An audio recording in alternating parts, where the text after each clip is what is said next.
एक ऐसी शिक्षा व्यवस्था के बारे में सोचिए जो रटने पर नहीं बल्कि असल में समझने पर जोर देती हो, जहां साइंस और आर्ट्स के बीच में कोई मोटी दीवार न हो। बिल्कुल, यही वादा है भारत की नई राष्ट्रीय शिक्षा नीति 2020 का। तो चलिए समझते हैं कि ये पॉलिसी हमारे सीखने और सिखाने के तरीके को हमेशा के लिए कैसे बदलने वाली है। और हाँ, ये कोई छोटा मोटा बदलाव नहीं है। पूरे 34 साल बाद भारत की एजुकेशन पॉलिसी में इतना बड़ा फेरबदल हो रहा है।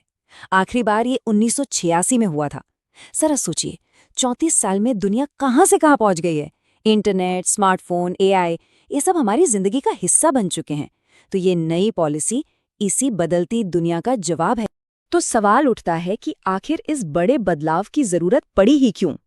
देखिए, सीधी सी बात है, हमारी पुरानी शिक्षा प्रणाली उस दुनिया के लिए बनी थी जो अब है ही नहीं।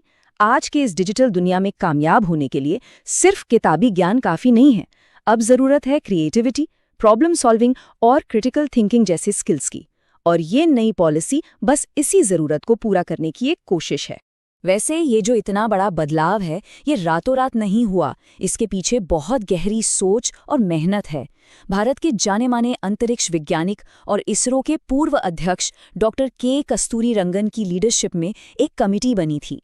इस कमिटी ने देश भर के एक्सपर्ट्स, टीचर्स और पेरेंट्स से सलाह मशवरा करके इस पॉलिसी का ड्राफ्ट तैयार किया। तो इस पॉलिसी में सबसे बड़ा और सबसे पहले नजर आने वाला बदलाव क्या है? वो है स्कूलिंग का पूरा स्ट्रक्चर। हम सबने 10+2 सिस्टम के बारे में सुना है ना? सालों से वही चलता आ रहा था, लेकिन अब उसे भूल जाइए, क्योंकि अब आ गया है 5+3+3+4 सिस्टम। चलिए इसे थोड़ा और आसान करके समझते हैं। पहले क्या होता था? स्कूल की पढ़ाई फॉर्मली 6 साल की उम्र से शुरू होती थी, लेकिन अब ये नया 5+3+3+4 सिस्टम 3 साल के बच्चों को भी फॉर्मल एजुकेशन के दायरे में ले आता है। और इसका मकसद ये है कि बच्चों की सीखने की जो नींव है वो शुरुआती सालों में ही मजबूत हो जाए, क्योंकि यही वो उम्र है जब उनका दिमाग सबसे तेजी से सीखता है। तो ये 5+3+3+4 है क्या? इसके 4 हिस्से हैं। पहला है आधारभूत यानी फाउंडेशनल स्टेज। ये 3 से 8 साल के बच्चों के लिए है, जहां वो खेल खेल में और एक्टिविटीज के जरिए सीखेंगे। फिर आता है प्रारंभिक यानी प्रेपरेटरी स्टेज, जो 8 से 11 साल के बच्चों के लिए है। यहाँ पढ़ने लिखने और गणित जैसे विषयों पर फोकस होगा। इसके बाद है 11 से 14 साल के बच्चों के लिए मध्य यानी मिडिल स्टेज, जहां अलग अलग सब्जेक्ट से उनका गहरा परिचय होगा। और आखिर में है माध्यमिक यानी सेकेंडरी स्टेज, 14 से 18 साल के लिए, जहां वो अपनी पसंद के विषय चुनकर अपने भविष्य की तैयारी करेंगे। अगर एक स्टूडेंट के नजरिए से देखें तो ये पूरा सफर अब खेल खेल में सीखने से शुरू होगा, फिर धीरे धीरे जरूरी सब्जेक्ट से जान पहचान होगी। मिडिल स्टेज में आकर वो सिर्फ किताबों से नहीं बल्कि चीजें खुद करके सीखेंगे। और सबसे मजेदार बात, सेकेंडरी स्टेज में उन्हें अपनी पसंद के हिसाब से अलग अलग स्ट्रीम के सब्जेक्ट्स को मिक्स एंड मैच करके पढ़ने की आज़ादी मिलेगी। ये पॉलिसी सिर्फ स्कूल का स्ट्रक्चर नहीं बदल रही, बल्कि ये सीखने की पूरी सोच को ही बदल रही है। अब जोर इस बात पर नहीं होगा कि परीक्षा के लिए कितना रट लिया, बल्कि इस पर होगा कि असल में कितना समझा और सीखा।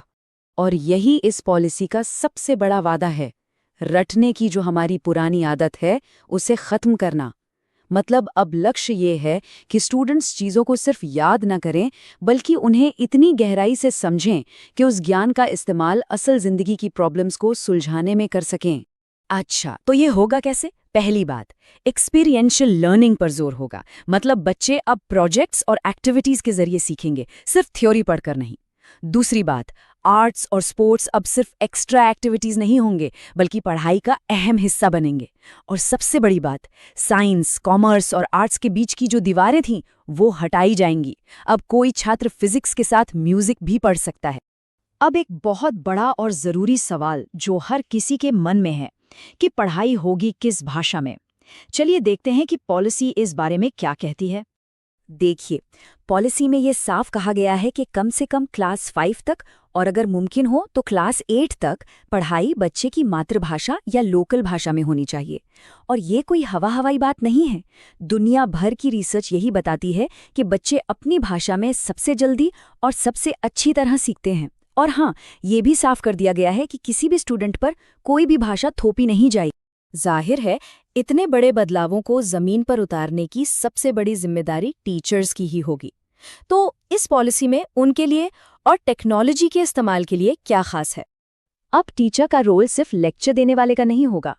टीचर अब एक गाइड बनेगा, एक फैसिलिटेटर, मतलब एक ऐसा टीचर जो बच्चों को सीधे सीधे जवाब नहीं बताएगा, बल्कि उन्हें सही सवाल पूछने में मदद करेगा, ताकि बच्चे खुद जवाब ढूंढने की कोशिश करें और अपनी समझ बना सकें।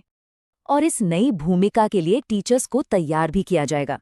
अब टीचर बनने के लिए 4 साल की इंटीग्रेटेड बीएड डिग्री जरूरी होगी। उनकी लगातार ट्रेनिंग होगी ताकि वो पढ़ाने के नए नए तरीके सीखते रहें। इसके लिए दीक्षा जैसे ऑनलाइन प्लेटफॉर्म का भी इस्तेमाल किया जाएगा ताकि उन्हें बेस्ट डिजिटल रिसोर्सेज मिल सकें। तो कुल मिलाकर इस पूरी पॉलिसी का बड़ा सपना क्या है? ये भारत के आने वाले कल के लिए किस तरह की शिक्षा की नींव रख रही है? इस पॉलिसी का बड़ा सपना एक ऐसी शिक्षा व्यवस्था बनाना है जहां हर बच्चे को, चाहे वो किसी भी बैकग्राउंड से हो, अच्छी और बराबर की शिक्षा मिले। जहां पढ़ाई सिर्फ डिग्री लेने के लिए नहीं, बल्कि जिंदगी के लिए जरूरी स्किल्स और रोजगार के लिए हो। इसका लक्ष्य एक ऐसी पीढ़ी तैयार करना है जो दुनिया के किसी भी कोने में जाकर कंपटीशन में खड़ी हो सके और भारत को नॉलेज की एक सुपर पावर बनाए। देखिए, कागज पर तो ये पॉलिसी सच में क्रांतिकारी लगती है, लेकिन इसकी असली परीक्षा तो इसे जमीन पर उतारने में होगी। ये एक बहुत लंबा और चुनौतियों से भरा सफर होने वाला है। लेकिन सवाल ये है कि क्या हम इस सफर के लिए तैयार हैं? क्योंकि भारत की अगली पीढ़ी का भविष्य इसी के कामयाब होने पर